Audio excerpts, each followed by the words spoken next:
Hello everyone, welcome to the 16th episode of Interview with Professor Frans Rupert. And this is brought to you live from Oslo, Norway. And hello Frans. Hello, Christy. Thank you for making time today. Mm-hmm. Yeah.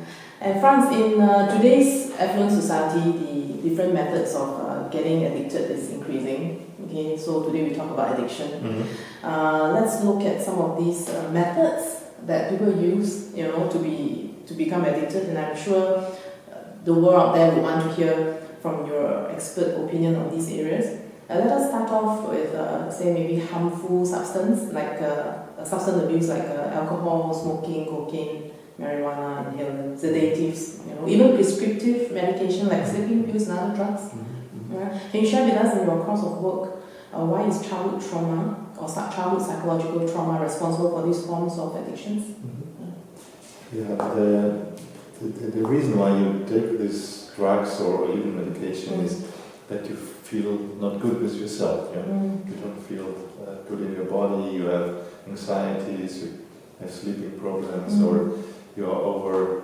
over excited or under excited, you feel bored, and then there's lack of feelings you have. So then we try to manipulate ourselves by chemicals. And we know what as human beings, we learn a lot how to change our mood, drinking coffee, smoking cigarettes, or even take another type of chemicals. Then we know this has effects, and it has, as we all know, short-term effects. And that the short-term effect, and we enjoy it maybe. That we have then less anxieties, we have maybe more pleasure or whatever. But on the long run, we all know that this is not lasting. On the long run, it has negative effects too. And then there's the question, how to deal with the knowledge. Because it only helps for a short time, and maybe on the long run, it ruins your body, it ruins your finances, it ruins your relationships. And then the question is, can you stop it? Can you learn out of this experience or not? And if people cannot learn from bad experiences, then something is wrong in their development, something went wrong.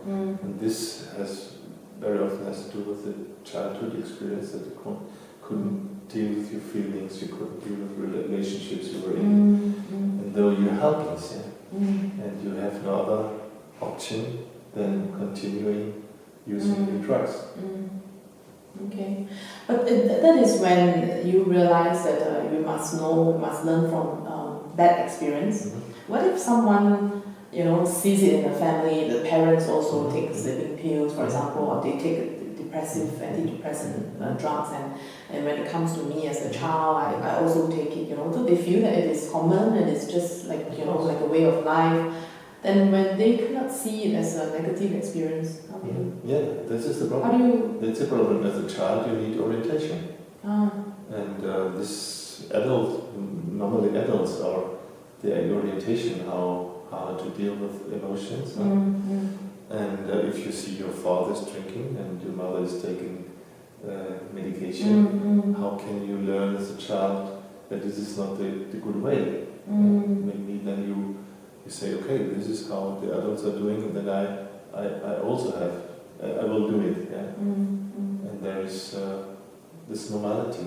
Yeah, that's right. That it is normal. It is normal. Everybody is taking it. Yeah. And so as a child, you do not have good role models. And the question is, is there an option for you to have role models from outside the family? Okay. So it is really quite sensitive, isn't it, to go to a person who's taking all these drugs and to tell the person, hey, it's not healthy, and it's like telling someone bad about the person, and it's the risk.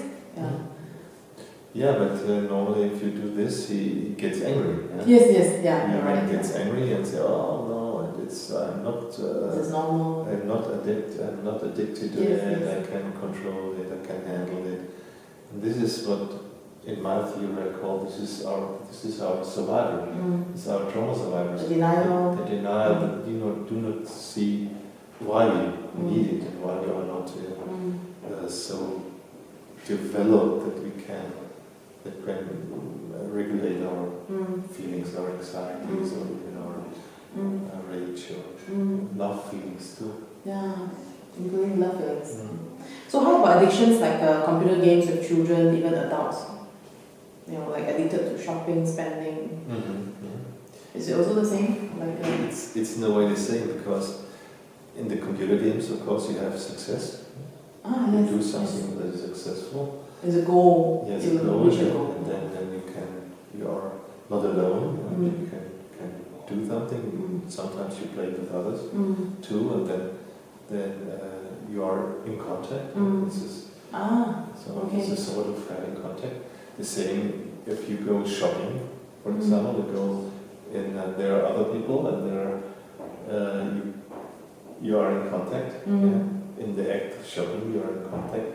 Even if you do not so much need what you buy. Yes. But compulsive buying. But it's important for you the contact with the salesman, or they give you some contact and they give you some acknowledgement, and because they want your money. Yes. And they say you look good. You look good. You get, that makes sense. Yeah. And then before you sit at home and being alone, you go there in the shopping center. There is some form of contact. Yeah, form of contact. It's success. Yeah. In the end, you're successful. You get something from another person. Acknowledgement and praise. Which some of us may be longing for that from our parents. That makes a lot of sense. So how about excessive eating and even eating disorders? I remember I read in your books that most who are suffering from eating disorder like bulimia is normally suffering from trauma or sexuality. Eating is something very basic. Yes. The experiences we make with eating from the beginning of our life has to do with relation. Eating is breastfeeding or getting food from the parents. And the first moments of feeding. The first moments of feeding. And then feeding is connected with relationships. And if you have made good experience with relationship, then the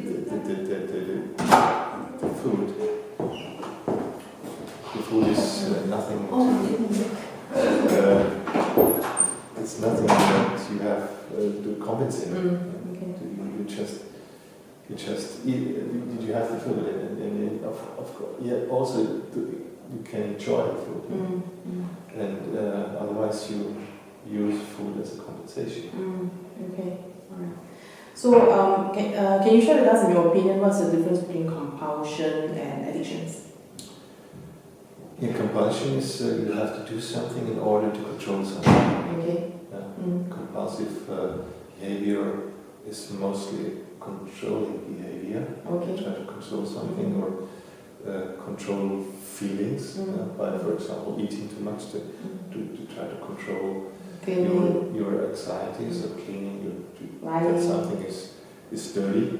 Dirty often has to do with sexuality, something in the background. Okay.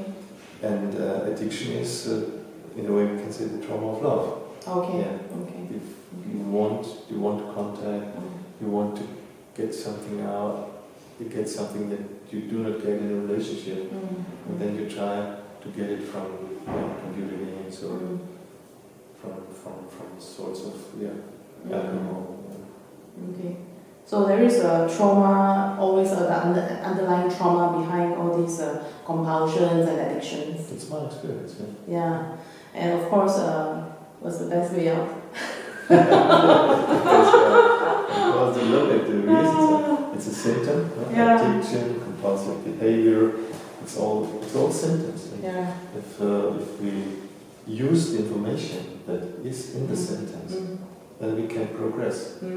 Then we can grow as an adult towards an adult identity. If you try to only to reduce the symptoms or make the symptoms away, or then you delete very useful information. Every symptom gives us Information. Information. Yeah.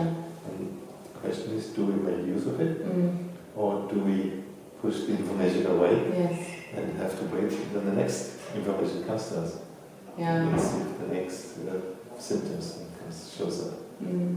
So, do a process. Again, Or do a constellation,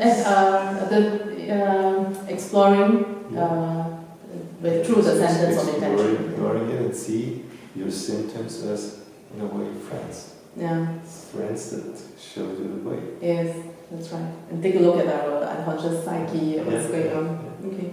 Thank you, Franz. So, for those of you who know of someone who is suffering from any of addictions or compulsions, okay, there is Safe Help now. Email me to find out more about Professor Franz's works and also his therapy and his theory, or subscribe to this channel for future interviews. Thank you a lot, Franz, for your time. You're welcome. Yeah, thank you to you again. Goodbye. Bye-bye.